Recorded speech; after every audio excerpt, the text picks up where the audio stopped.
Bonjour, comment ça va? J'espère que vous allez bien. Alors, c'est la deuxième capsule pour nous préparer à Noël pour cette deuxième semaine de l'Avent. J'espère que vous avez pu mettre en pratique mon petit atelier de la semaine passée. Si vous n'avez pas écouté la capsule, il n'est pas trop tard, vous pouvez aller l'écouter. Alors, c'est disponible sur notre site Internet. Et puis, donc, le petit atelier, c'était simplement de prendre le temps de faire oraison. Un petit 15 minutes, fermer les yeux, ouvrir les mains pour accueillir Jésus dans notre cœur. Voilà. Alors, moi, j'aime toujours, là, quand je suis dans mon presbytère, des fois, je me retire à l'église, puis je prie Jésus dans le silence pour qu'il vienne habiter mon cœur. Alors, en cette deuxième semaine de l'Avent, une parole de Dieu qui m'interpelle, eh bien, c'est tiré de la deuxième lettre de Saint Pierre. C'est la deuxième lecture du deuxième dimanche de l'Avent. Donc, c'est facile à retenir. 2. Alors, c'est Saint Pierre, il dit ceci. Alors, le Seigneur ne tarde pas à tenir sa promesse, alors que certains prétendent qu'il a du retard. Au contraire, il prend patience envers vous. Il ne veut pas en laisser quelques-uns se perdre, mais il veut que tous parviennent à la conversion. Ah, la conversion! C'est quoi ça encore? Pendant longtemps, là, pour moi, la conversion, là, ça sonnait là, juste comme si tu n'es pas correct. T'sais. Dominique, tu as besoin de conversion, ça sonne comme Dominique, tu n'es pas correct. T'sais. Bon, qu'est-ce que j'ai fait encore? T'sais? Alors que j'essaye d'être quelqu'un dont des fois l'estime de moi-même peut vaciller, et donc j'essaie de me convaincre que je suis quelqu'un de bien, que je fais des efforts, que j'ai des capacités. Mais là, quand j'entends qu'il faut que je me convertisse, alors là, des fois, j'ai le goût de dire « Oui, mais Seigneur, est-ce que tu vois tous les efforts que je fais pour être quelqu'un de bien? » Mais tranquillement, en méditant la parole de Dieu, j'ai découvert que la conversion, qu'est-ce que c'est? C'est donner la meilleure version de soi-même. Et, tu sais, c'est comme quand tu te couches le soir, puis tu es content de toi, ou tu es contente de toi. Tu sais, des fois, moi, ça m'arrive, tu sais, j'ai rien fait de la journée, là, puis je me couche le soir, puis tu sais. Puis les fois où est-ce que j'étais à la bonne place, au bon moment, pour les bonnes personnes, là, je me sens heureux. Quand je sens que j'ai donné ma vie, je suis heureux, tu sais, quand je me couche le soir. Je me rappelle, tu sais, j'avais 10 ans, j'étais en 4e année, puis j'ai vécu un événement qui m'a vraiment parlé de la conversion. C'est quoi la conversion, tu sais? Alors, quand j'étais au primaire, je n'étais pas très fort à l'école, puis, bon, j'étais dans la moyenne, en dessous, tu sais, puis pour moi, travailler, ça faisait pas partie de mon vocabulaire. Je ne voulais que jouer. J'étais tout le temps en train de jouer. À jouer avec mes jouets, jouer avec mes amis. Et puis, à un moment donné, ben, tu sais, quand il fallait faire des maths, quand il fallait faire du français, c'était pénible. C'était pénible. Mais évidemment, quand je travaillais pas bien, j'avais évidemment pas des bonnes notes. T'sais. Puis en plus, qu'il fallait faire signer nos travaux, nos examens par nos parents. Alors, j'avais adopté une stratégie. Hein? J'étais futé. T'sais. Quand j'avais des pas bonnes notes, j'allais voir maman, puis j'y faisais signer mes examens, puis mes travaux qui n'avaient pas eu une bonne note. Ah, maman, tu sais, miséricordieuse. Puis, mais quand j'avais des bonnes notes, là, j'allais faire signer papa pour qu'il soit fier de moi. Alors, papa pensait tout le temps que j'avais des bonnes notes. Puis maman, elle, voilà. Jusqu'au jour où est-ce que, à un moment donné, ben, des bonnes notes, j'en avais plus. Puis, papa, il commençait à se poser des questions. Puis, il avait bien fallu que je lui dise que, bon, ça allait pas. T'sais. Puis j'avais peur, j'avais peur. Je jouais un petit peu ce double jeu parce que j'avais peur de mon père, j'avais peur de sa réaction, j'avais peur que, je sais pas, tu sais, que... Puis bon, voilà. Donc, à un moment donné, papa s'en est rendu compte et il a fallu moi, je croyais dur comme fer qu'elle allait me disputer, qu'elle allait me priver de sortie, de jouer, etc.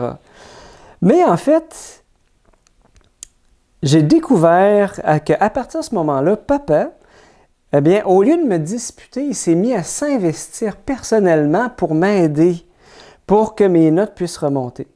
Lui qui était extrêmement méthodique, là. Tu sais, c'est le genre d'homme là, qui va faire des listes, là, tu sais, puis qui va cocher tout, là, puis il va organiser des dossiers, puis là, il y a un dossier pour chaque chose. Alors, mon père était super organisé. Ben là, il a pris le temps, au fond, il a comme réalisé que mon désir de jouer n'était pas mauvais. C'était pas mauvais. C'est juste que j'avais juste pas de méthode de travail. Et qu'on a pris du temps ensemble. Il travaillait avec moi pour faire mes devoirs, puis pour me donner, au fond, une méthode de travail. Et il m'a appris, au fond, à ce moment-là, à me donner une discipline pour pouvoir établir qu'il y a des temps pour faire les devoirs, un temps pour travailler, puis un temps pour jouer. Donc, puis que c'est correct. Tu sais, il y a un temps pour jouer, puis il y a un temps pour travailler. Et ça fait drôle à dire, mais pour moi, à partir de ce moment-là, j'ai vécu une conversion parce que mes notes se sont mises à remonter, en fait, après avoir compris ça. Et au fond, c'est pas qu'avant, j'étais pas intelligent ou que j'avais de la difficulté à l'école, c'est que je foutais rien.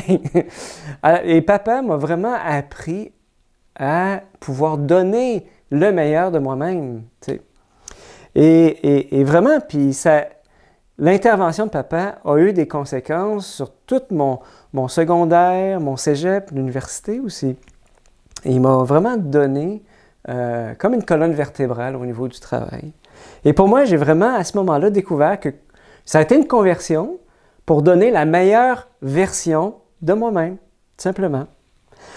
Alors, réécoutons la parole de Saint Pierre, tu sais, qui dit « Le Seigneur ne tarde pas à tenir sa promesse, alors que certains prétendent qu'il a du retard. » Ça, c'est comme « Je suis là, puis j'attends que Dieu agisse. Je suis assis sur mon steak, puis il ne se passe rien. J'attends que Dieu agisse. » Mais il faut aussi, la conversion, c'est aussi que je donne du mien, que je donne. Tu sais qu'on a aussi des efforts à faire, je pense, puis pour donner le meilleur de nous-mêmes. Dieu, c'est pas le génie d'Aladin là, qui est dans la bouteille, tu sais, on a juste à frotter la bouteille.